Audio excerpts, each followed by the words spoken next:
आप सभी कक्षा 6 के छात्रों का स्वागत है। तो छात्रों, आज की इस वीडियो में हम आपको कक्षा 6 जो आपका विषय गणित है उसके 8th ग्रेड अभ्यास पुस्तिका का अध्याय 5 यानी कि आपका प्रारंभिक आकारों को समझना, इस अध्याय के संपूर्ण प्रश्नोत्तर को बताने वाले हैं। बिल्कुल सही प्रश्नोत्तर बताएंगे।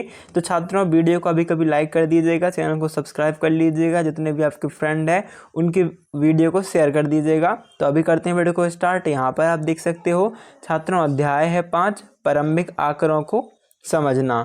यहाँ पर आप देख सकते हो हमारे आसपास के परिवेश में हम विभिन्न आकारों जैसे ईंट, खिड़की, बॉक्स, कोन आदि देखते हैं, है ना। इस प्रकार से लिखा हुआ है।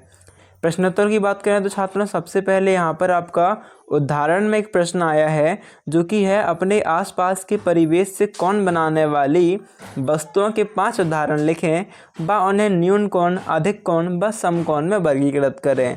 तो यहाँ पर स्टूडेंट आप उत्तर देख सकते हो। पहला आ जाएगा दीवार में लगी सीढ़ी, है ना, वो हो जाएगी न्यून कोण। दूसरी आ जाएगी डेली यूज वाली वर्गाकार खिड़की, समकोण। तीसरा आ जाएगा कपड़े का हैंगर, अधिक कोण। इसके बाद दूसरा प्रश्न है घड़ी की सुई 12 से चलकर पुनः 12 तक पहुंचने में एक घूर्णन पूर्ण करती है, तो निम्नलिखित स्थितियों को कोणों के नाम से सुमेलित कीजिए। तो कोणों के नाम से इन स्थितियों को सुमेलित करना है। तो पहला वाला जो है इसका सी से मिल जाएगा। दूसरा जो है समकोण, समकोण आपका डी से यानी घूर्णन से मिल जाएगा 1/4 से। तीसरा वाला न्यून कोण जो है वो ए नंबर से मिल जाएगा यानी कि 1/4 से। अधिक कोण जो है वो भी 1/4 और 1/2 के बीच में आ जाएगा। कौन सा आपका देखो, ये तीसरा वाला है और ये चौथा वाला, ठीक है। पांचवा जो है बी वाला हो जाएगा और छठवा जो है संपूर्ण कोण, ये आपका कौन सा हो जाएगा, एफ वाला। अगला प्रश्न देख लेते हैं छात्रों, आपका अगला प्रश्न क्या है यहाँ पर। तो अगला प्रश्न है पहला ही, निम्न का सुमेलन कीजिए, यानी कि आपको मिलाना है। तो समान लंबाई की 3 भुजाएं, इसका आ जाएगा समबाहु त्रिभुज। समान लंबाई की 2 भुजाएं तो समद्विबाहु त्रिभुज। अलग अलग लंबाइयों की भुजाएं तो इसका हो जाएगा ए यानी कि विषमबाहु त्रिभुज। 3 न्यून कोण तो ये होते हैं न्यून कोण त्रिभुज। एक समकोण तो 5वें का एक समकोण जाना जाएगा समकोण त्रिभुज, और एक अधिक कोण यानी कि हो जाएगा अधिक कोण त्रिभुज। दूसरा प्रश्न है अपने परिवेश में आसपास द्विविमीय आकार वाली वस्तुओं के उदाहरण लिखिए। तो आप लिख सकते हो हमारे परिवेश में द्विविमीय आकार वाली वस्तुओं के 5 नाम। पहला टेबल, दूसरा अंगूठी, चूड़ी, पुस्तक, बोर्ड और आईना, ठीक है। ये आपकी 5 चीज़ हो जाएंगी। अगला प्रश्न जो है छात्रों आपका 8th ग्रेड से है। पहला प्रश्न जो आपका 8th ग्रेड में रहेगा वो रहेगा 9 बजे घड़ी की घंटे तथा मिनट की सुइयों के बीच में बने कोणों की माप। तो 270 और 90 ये सही हो जाएगा, यानी कि आपको बी वाले डब्बे को अच्छे से भर देना है ना। अगला है नीचे दी गई आकृति में त्रिभुजों की संख्या है।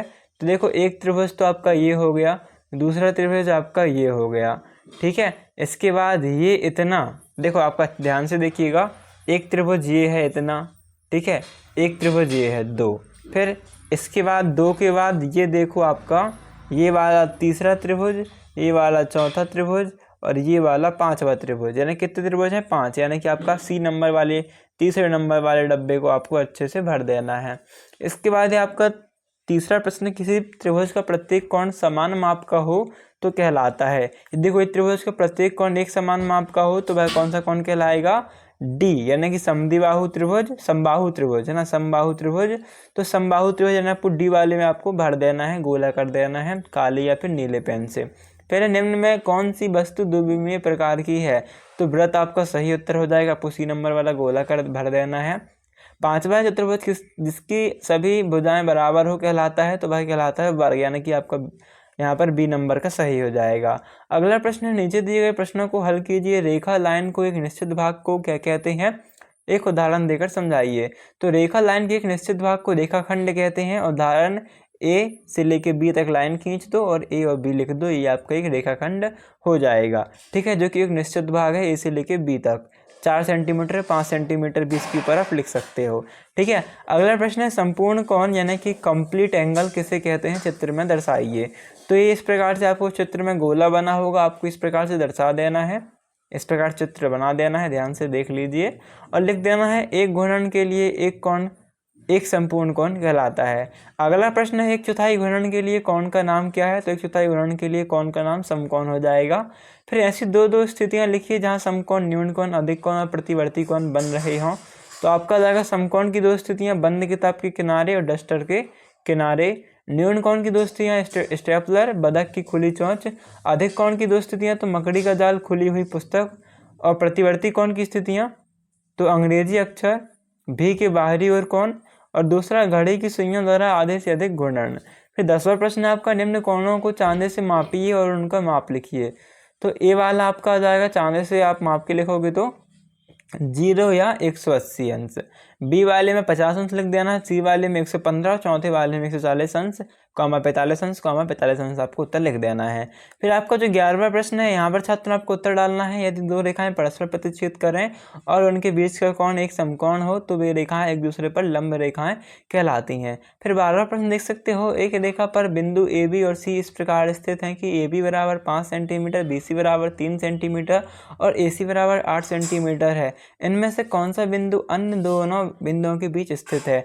तो यहाँ पर आप देख सकते हो, आपको पहले लाइन में इस प्रकार से खींच लेना है 8 सेंटीमीटर, फिर इसका आधा 5 सेंटीमीटर और आधा 3 सेंटीमीटर।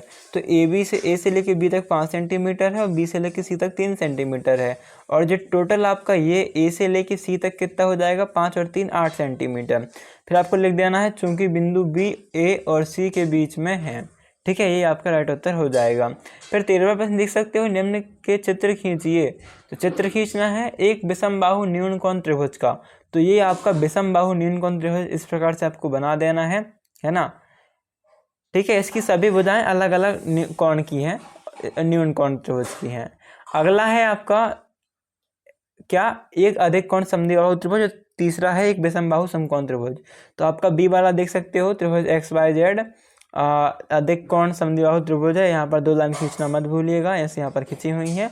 और सी वाला त्रिभुज PQR एक विषम बाहु समकोण है। फिर अगला प्रश्न है आपका, प्रत्येक बहुभुज का नाम लिखिए। तो ये वाला जो बहुभुज चतुर्भुज लिख देना है, इस वाले में त्रिभुज लिख देना है। ये आपका 5 भुजा वाला है, 1 2 3 4 5, तो पंचभुज हो जाएगा। और ये 1 2 3 4 5 6 7 8 भुजा वाला है, तो अष्टभुज आपको लिख देना है। अगला प्रश्न है आपका 15वां, घड़ी पर सुइयों की स्थितियां निम्न प्रकार बनाकर कोणों की जांच आरडी टेस्ट द्वारा कीजिए। तो 12 से 2 तक जाना, तो ये 12 और छोटा कांटा 2 तक जाएगा, है ना। तो ये सब चित्र आपके बने हुए हैं, आपको बताना है कौन सा चित्र कौन सा है। तो ये ए है, ये बी है, सी है, डी है।